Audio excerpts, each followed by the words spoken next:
মুখ্যমন্ত্ৰীৰ নামত দুষ্ট চক্ৰ অপপ্ৰচাৰ সহি জালিয়াতি কৰি সামাজিক মাধ্যমলৈ বিশেষ বাৰ্তা প্ৰেৰণ এই ঘটনা সন্দৰ্ভত ৰাজ্যিক বিজেপিয়ে দাখিল কৰিলে এজাহাৰ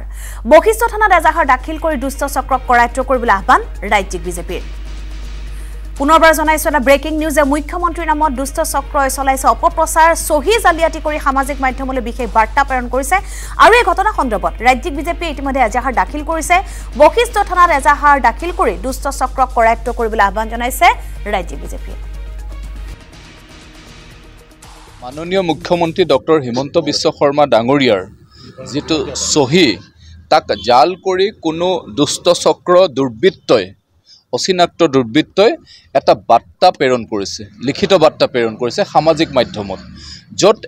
য'ত ভাৰতীয় জনতা পাৰ্টিৰ কাৰ্যকৰ্তাসকল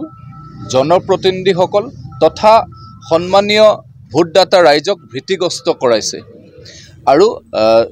সেই সন্দৰ্ভতে যেহেতুকে দুষ্ট চক্ৰই